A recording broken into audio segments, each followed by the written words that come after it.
English ကမြန်မြန်ပြောတတ်ချင်းဒီနေ့ကျွန်တော်ပြောပြမယ်နေ့စဉ်တော့ English စကားပြော daily expression 20ကိုကြက်ထားပါကျွန်တော်နာမည်တော့လဲမှာခဏလေးလို့ပြောချင်တဲ့အခါမျိုးဆိုရင် just a moment ခဏလေးစောင့်ပါ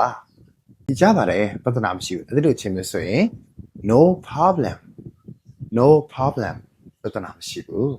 ရတာပေါ့တိတ်ရတာပေါ့အဲ့ဒီလိုပြောချင်တဲ့အခါမျိုးဆိုရင်တော့ of course တိတ်ရတာပြဿနာမရှိဘူးငါမသိဘူးလို့ပြောချင်တဲ့အခါမျိုးဆိုရင် I don't know ငါလည်းအဲ့လိုပဲထင်တယ်လေငါလည်းအဲ့လိုပဲထင်တယ်အဲ့ဒီလိုပြောချင်ရင် I think so ငါတော့အဲ့လိုမထင်ဘူးသူပြောတဲ့အရာတွေကိုသဘောမတူဘူးအဲ့ဒီလိုအချင်းမျိုးဆိုရင်I don't think so ငါတော့အဲ့လိုမထင်မဖြစ်သေးဘူးမလုပ်သေးဘူးအဲ့ဒီလိုပြောချင်တဲ့အခါမျိုးဆိုရင် not yet အဲ့ဒီလိုတောင်းလို့ရပါတယ်ဥပမာ I haven't eaten yet စားရသေးဘူး I haven't eaten yet စားသေးဘူး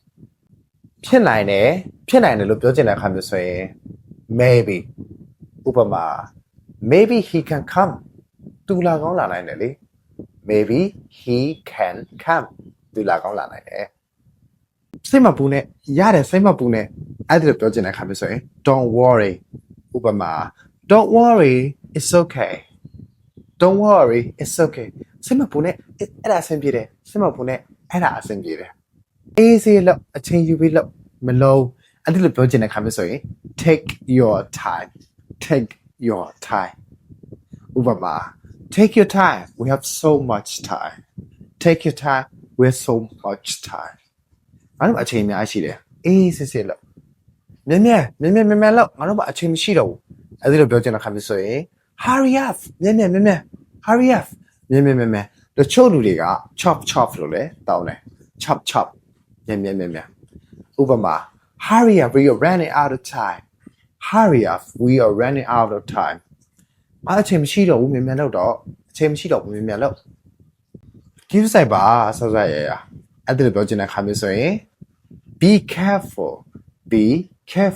give side ကံကောင်းပါစေကွာစားရအဆင်ပြေပြီးတော့ကံကောင်းပါစေအဲ့ဒီလိုဆူတောင်းပေးနေတဲ့အခါမျိုးဆိုရင်တော့ good luck see you in the next week ကံကောင်းပါစေနောက်တစ်ပတ်မှတွေ့မယ်နော်ငါနားလေတယ်အဲ့ဒါကိုအင်္ဂလိပ်လို I understand don't worry I understand what you mean don't worryစိတ်မပူနဲ့ I understand ငါနားလေတယ် what you mean မင်းပါဆိုလို့လဲဆိုတာကိုငါနားလေတယ်ငါနားမလဲဘူး I don't understand ငါနားမလဲဘူး I don't understand please repeat it againငါသိနားမလဲလို့ပြန်ပြီးထပ်ပြောပြလို့ရမလားငါသိနားမလဲလို့ထပ်ပြောပြပါလားနောက်တစ်ခါတော့ထပ်ပြောပြအဲ့ဒါကိုလေလို့ please repeat that again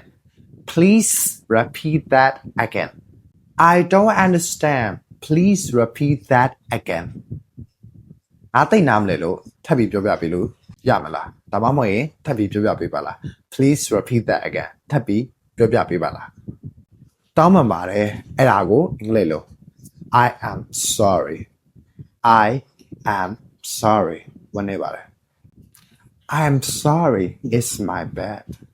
I am sorry it's my bad တောင်းပန်ပါတယ်အဲ့ဒါငါအမှားပါ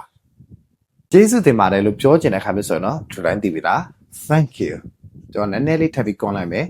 thank you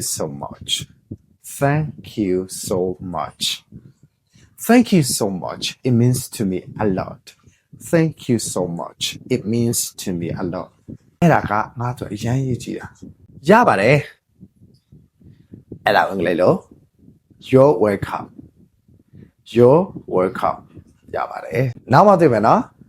အဲ့ဒါအင်္ဂလိပ်လို see you later နောက်မှတွေ့မယ်ဒီတော့ဒီလောက်ပါပဲကျေးဇူးများတင်ပါတယ် see you in the next video bye